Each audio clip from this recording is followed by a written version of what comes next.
अस्सलाम वालेकुम, मैं हूं नजमुल साकिब और आप देख रहे हैं एक्सप्लोरिंग विद नजम।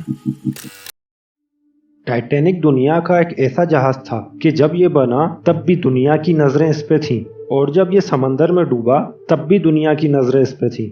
और आज टाइटैनिक के डूबने के 111 साल बाद भी ये दुनिया का एक हॉट टॉपिक बना हुआ है। और इसकी वजह यही है कि लोग आज भी इस तबाहशुदा जहाज के मलबे को देखने के लिए समंदर की गहराई में जाने से भी खौफ महसूस नहीं करते। क्योंकि दोस्तों, अगर हम ये सोचें कि पानी की उस गहराई में जाना कि जहां सूरज की किरणें तक नहीं पहुंचती, ऐसे अंधेरों में एक ऐसे जहाज को करीब से देखने का शौक कि जो आज से 111 साल पहले ही गर्क हो चुका था, और जहां पानी का प्रेशर इतना ज्यादा हो कि वो इंसान के जिस्म को एक लम्हे में क्रैश कर दे, तो क्या ऐसी जगह जाना खतरे से खाली नहीं?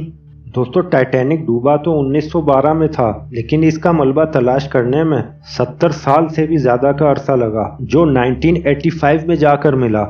टाइटैनिक अपने पीछे इतने सवालात छोड़ गया था कि लोगों में इन सवालात को जानने के लिए जुस्तजू रहती थी, और यही वजह रही कि वक्त के साथ साथ बहुत से एक्सपर्ट्स ने टाइटैनिक के मलबे की रिसर्च करी। और फिर 1995 में एक Canadian film maker James Cameron ने टाइटैनिक के मलबे के दर्जनों दौरे किए, और फिर 1997 में टाइटैनिक मूवी रिलीज की गई। और इस तरह टाइटैनिक के मशहूर होने में रही सही कसर इसकी फिल्म ने पूरी कर दी, और इस मूवी ने इतनी धूम कि अब टाइटैनिक के मलबे को खुद जाके समंदर के अंदर देखना करोड़ों लोगों का ख्वाब बन गया। यानी समंदर के अंदर अब ये टाइटैनिक की साइट सिर्फ रिसर्चर्स की हद तक नहीं, बल्कि एक टूरिस्ट प्लेस बन गया। दोस्तों, समंदर की गहराई में जाना स्पेस में जाने से भी ज्यादा खतरनाक है, और इसकी सबसे बड़ी वजह है समंदर की गहराइयों में मौजूद पानी का प्रेशर। टाइटैनिक का मलबा समंदर की सतह से तकरीबन 4 किलोमीटर नीचे है, और हम इस बात का अंदाजा इससे लगा सकते हैं कि समंदर की इस गहराई के अंदर हम तकरीबन 5 बुर्ज खलीफा जैसी बिल्डिंग्स फिट कर सकते हैं। और इस गहराई में पानी का प्रेशर 5800 psi होता है। ये इतना प्रेशर है कि इंसान के जिस्म को एक लम्हे में क्रैश कर दे। या फिर हम इस बात से इसका अंदाजा लगा सकते हैं कि इंसान के पूरे जिस्म पे नहीं, बल्कि सिर्फ एक स्क्वायर इंच के हिस्से पर एक पूरा हाथी खड़ा कर दिया जाए, तो अब हम अंदाजा लगा सकते हैं कि एक सबमरीन के अंदर कितने स्क्वायर इंचेस होंगे, और इस तरह एक सबमरीन को पानी की गहराइयों में कितने प्रेशर का सामना करना पड़ता होगा। लेकिन अगर आप एडवेंचर के शौकीन हैं और कोई कंपनी आपको ऑफर करे कि हम बिल्कुल सेफ्टी के साथ आपको समंदर में 3800 मीटर नीचे टाइटैनिक का मलबा बिल्कुल करीब से दिखाएंगे, तो शायद आप ऐसे एडवेंचर को करना जरूर चाहेंगे। जी हाँ दोस्तों, इस कंपनी का नाम है ओशन गेट, जो टाइटन नामी सबमरीन के जरिए लोगों को समंदर में टाइटैनिक के मलबे का विजिट करीब से करवाती है। और ये टाइटन सबमरीन इससे पहले 2 बार कामयाबी से टाइटैनिक के मलबे का विजिट करवा चुकी थी, और इस बार इसके अंदर 5 लोग सवार थे, जिसमें एक्शन एविएशन के फाउंडर हामिश हार्डिंग, जो एडवेंचर के इतने शौकीन थे कि वो एडवेंचर के लिए स्पेस का भी सफर कर चुके थे। दूसरे नंबर पर स्टॉकटन रश, ये इसी सबमरीन कंपनी ओशियन गेट के सीईओ भी थे। और तीसरे नंबर पे 77 साला पॉल हेनरी थे, जो इससे पहले भी कई बार टाइटैनिक को विजिट कर चुके थे। ये शिप रैक के एक्सपर्ट थे, और इन्हें टाइटैनिक के बिखरे हुए पार्ट्स की काफी जानकारी भी थी। और आखिर में पाकिस्तानी बिजनेस टाइकून शहजादा दाऊद और इनका 19 साल का बेटा सुलेमान दाऊद भी इस आबदोज में मौजूद थे। ये 5 लोग 16 जून को कनाडा के सेंट जॉन पोर्ट से अपना सफर शुरू करते हैं, और जिस लोकेशन से इन्हें सबमरीन में बैठकर समंदर के अंदर डाइव करना था, वो पॉइंट इस पोर्ट से नॉर्थ अटलांटिक ओशन में 700 किलोमीटर दूर था। और इसी पॉइंट पर समंदर के ठंडे पानी के नीचे टाइटैनिक का मलबा मौजूद है। फिर 18 जून 2023 दोपहर 12 बजे सबमरीन का सफर शुरू होता है, और इससे यूं नॉर्मली टाइटैनिक तक पहुंचने में 2 घंटे लगते हैं। लेकिन होता यह है कि 1 घंटे 45 मिनट बाद ही मदरशिप पोलर प्रिंस, जो कि समंदर की सतह पर इस सबमरीन का इंतजार कर रही थी और वो सबमरीन की तमाम एक्टिविटीज मॉनिटर कर रही थी, उनका सबमरीन से राब्ता टूट जाता है। और इस तरह हम अंदाजा लगा सकते हैं कि सबमरीन को टाइटैनिक तक पहुंचने में 2 घंटे लगते हैं।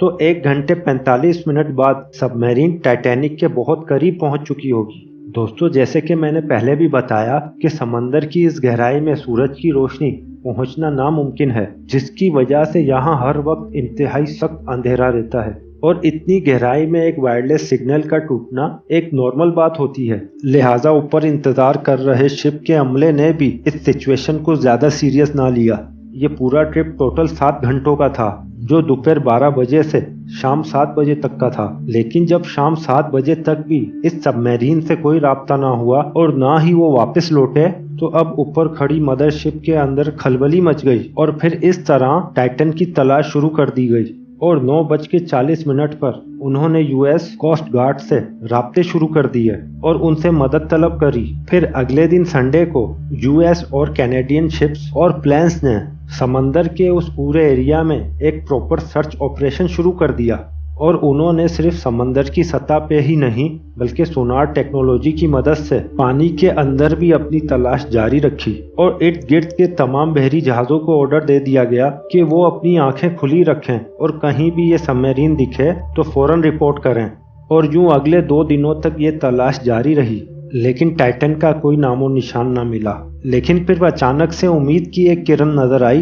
वेडनेसडे 21 जून को सुबह 6 बजे सर्च टीम को पानी की गहराइयों में से कुछ आवाजें सुनाई दी और ये आवाजें अंडर वाटर रेडार की मदद से सुनी गई थी। और इस तरह फौरन ROVs को आवाज की डायरेक्शन में भेजा, लेकिन इस बार भी टाइटन की कोई खबर न मिली। और इस तरह सर्च टीम का खौफ बढ़ता गया, क्योंकि टाइटन में मौजूद ऑक्सीजन सिर्फ 4 दिन का था और इस वक्त तक 4 में से 3 दिन गुजर चुके थे। लेकिन यूएस, कनाडा और फ्रांस की सर्च टीम ने हिम्मत ना हारी और फिर 22 जून को दोपहर 12 बजे ROVs को टाइटैनिक के मलबे के पास भेजा गया और तकरीबन दोपहर 3:48 पर ROVs टाइटैनिक के मलबे के पास पहुंच चुकी थी। और वहां पहुंच के जो देखा गया वो वाकई दिल दहलाने वाला एक मंजर था। उसने टाइटन की एक दुम का हिस्सा टाइटैनिक के मलबे से सिर्फ 1600 फीट दूर के फासले पे देखा और इस तरह जो आबदोस टाइटैनिक के मलबे को देखने गई थी वो खुद मलबा बन चुकी थी। और इस बात का सिर्फ एक ही मतलब हो सकता है कि वो सबमरीन पानी का प्रेशर बर्दाश्त ना कर पाई और समंदर की गहराई में प्रेशर की वजह से फट गई। और इस खबर ने पूरी दुनिया में जैसे हलचल सी मचा दी और ओशन गेट की सेफ्टी पर कई सवाल खड़े किए जा रहे थे। दोस्तों, अब हम बात करते हैं कि इस आबदोस की तलाश में इतनी दुश्वारी क्यों पेश आ रही थी, जिसकी सबसे पहली वजह यह थी कि समंदर की 1000 मीटर की गहराई के बाद कोई भी शख्स कुछ भी नहीं देख सकता, क्योंकि समंदर के अंदर ये सूरज की रोशनी की आखिरी हद है। और जैसे कि हम जानते हैं कि सूरज की रोशनी में गर्मी भी होती है और जब सूरज की रोशनी ही पानी के अंदर नहीं पहुंचेगी तो वहाँ खून जमाने वाली सर्दी होती है। तो इस तरह किसी गोताखोर का यहाँ पर जाने का तो सवाल ही पैदा नहीं होता। और यहाँ पे किसी भी मिशन को भेजा जाए तो वो ऐसा है कि जैसे समंदर के अंदर एक सुई को तलाश करना, क्योंकि ये एरिया जो वो विजिट कर रहे थे वो पूरे 700 किलोमीटर का है और इस तरह किसी भी सबमरीन की रोशनी समंदर के अंदर कुछ ही मीटर तक जाती है। यही वजह है कि कोई भी सबमरीन बगैर किसी सिग्नल्स के समंदर के अंदर खुद से रास्ता तलाश नहीं कर पाती। दोस्तों, समंदर की गहराई में जाना इंसान के लिए बिल्कुल वैसा ही है जिस तरह चांद पे जाना, जो कि हमारे रहने के लिए या हमारे विजिट के लिए बिल्कुल भी सेफ नहीं है। ओशन गेट के CEO स्टॉकटन रश, जो कि खुद इस वाक़ये में अपनी जान गंवा बैठे हैं, उन्होंने 2021 में कहा था कि वो जानते हैं कि उन्होंने टाइटन सबमरीन को बनाते वक्त कुछ रूल्स तोड़े हैं, क्योंकि उन्होंने टाइटन को स्टील से नहीं बल्कि एविएशन ग्रेड कार्बन फाइबर से बनाया था। पर वो इस इंडस्ट्री में कुछ नई इनोवेशन करना चाहते थे।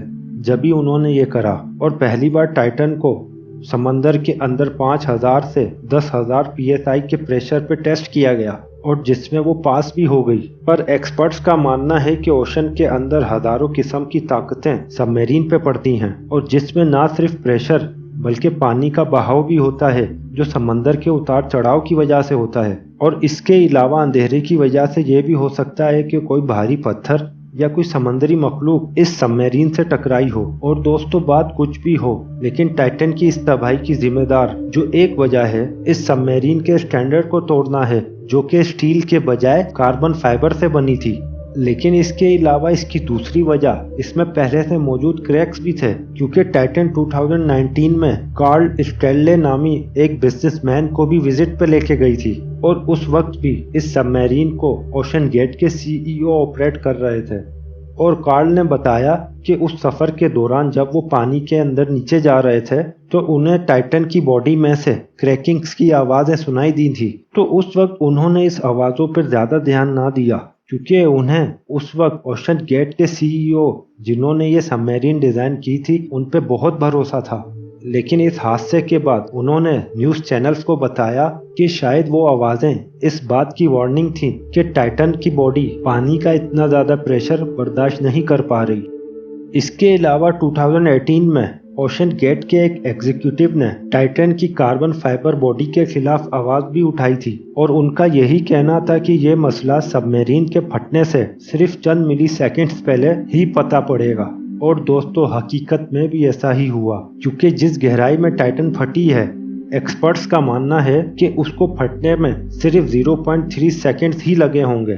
لیکن دوستو وجہ جو بھی ہو، لیکن ہم اس چیز سے ہی اندازہ لگا سکتے ہیں کہ وہ کتنے دردناک لمحات ہوں گے کہ سمندر کی گہرائی کے اندر بیٹھ کر ہر ایک پل انتظار کرنا کہ اگلے ہی لمحے کے اندر میں بس مرنے والا ہوں۔ یہ اپنے آپ میں سوچنا ہی کافی دردناک محسوس ہوتا ہے۔ اور دوسری طرف ہم اگر اس بات پہ غور کریں کہ یہ تمام شخصیات جو اس سب میرین میں موجود تھیں دنیا کی امیر ترین شخصیت میں سے تھیں، اور جو تقریباً $2.5 لاکھ ٹکٹ دے کر اس سب میرین میں بیٹھے، جو ہمیں یہ سکھاتا ہے کہ جب اللہ تعالیٰ نے کسی کی جان نکالنے کی جگہ سمندر کے 4000 فٹ نیچے مقرر کی ہو تو بندہ خود کروڑوں خرچ کر کے نیچے پہنچ جاتا ہے۔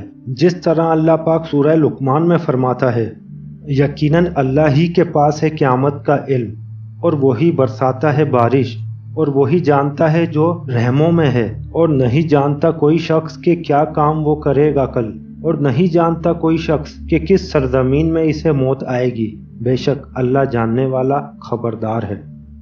اللہ پاک سے دعا ہے کہ جو مسلمان اس حادثے کا شکار ہوئے ہیں اللہ پاک ان کی مغفرت فرمائے اور ان کے لواحقین کو صبر جمیل عطا فرمائے۔ تو دوستو یہ تھی سب میرین کی کہانی۔ باقی آپ کا اس حادثے کے بارے میں کیا خیال ہے؟ کمنٹ میں اپنی قیمتی رائے کا اظہار ضرور کریے گا۔ اب میں ملوں گا آپ سے اگلی انٹرسٹنگ ویڈیو کے ساتھ، تب تک کے لیے اپنا بہت خیال رکھیے گا، and thanks for watching this video. Allah حافظ۔